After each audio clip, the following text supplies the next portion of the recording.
Eşitlik, adalet, özgürlük. 8 Mart 1857 yılında New York'ta bir tekstil fabrikasında yükselen alevlerin arasında mahsur bırakılan kadınların haykırdığı sözlerdi bunlar.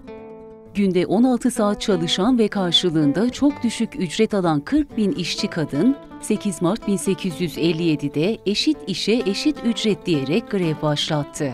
Ancak polis işçilere saldırdı ve fabrikaya sığınan işçiler içeride kilitli kaldı. Fabrikada çıkan yangın sonucunda barikat engelinin aşılmamasıyla 129 işçi kadın yanarak yaşamını yitirdi. Ve takvimler 27 Ağustos 1910 tarihini gösterirken, 2. Enternasyonel'e bağlı kadın toplantısında Clara Zetkin'in önerisiyle işçi kadınlar anısına 8 Mart, Dünya Kadınlar Günü olarak kabul edildi.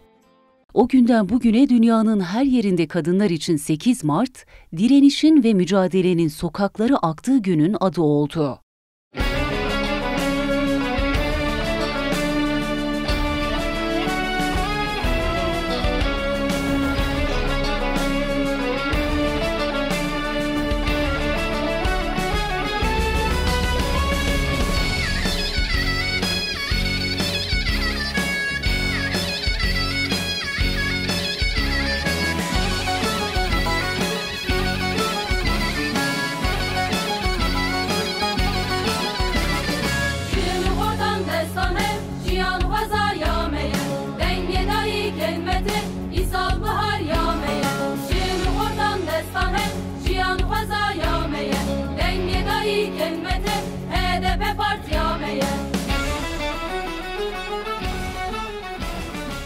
...8 Mart, yaşamları uğruna mücadeleden vazgeçmeyen Rosa oldu, Seve oldu, Konca oldu, Hevrin oldu, Kader oldu. Ataerkiye boyun eğmeyen Şirin oldu, Leyla oldu, Gültan oldu, Sebahat oldu, Figen oldu, Ayşe oldu, Aysel oldu, biz olduk.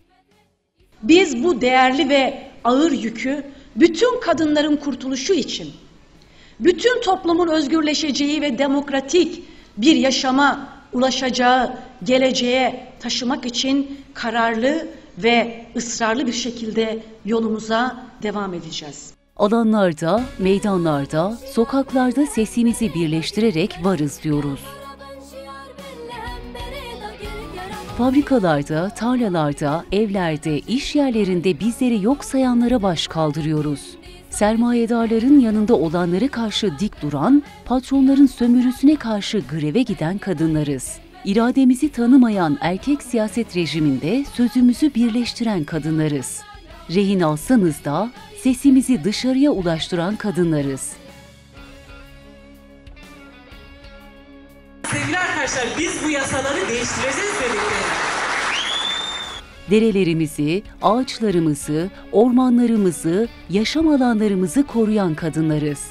Vazgeçmiyoruz, mücadelemizi birleştiriyoruz. Alacağız hepsini, bizden çaldığınız her şeyi alacağız. Korkun, yine geleceğiz, yine geleceğiz.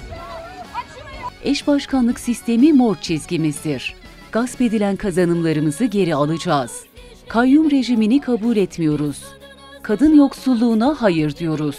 Emek sömürüsüne son vereceğiz. Yaşamı ve doğayı savunuyoruz. Kadın tutsaklara özgürlük istiyoruz.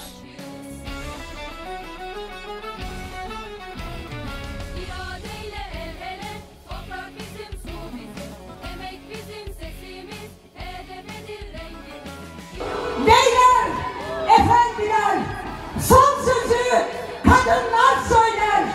Birlikte değiştireceğiz. Şimdi kadın zamanı.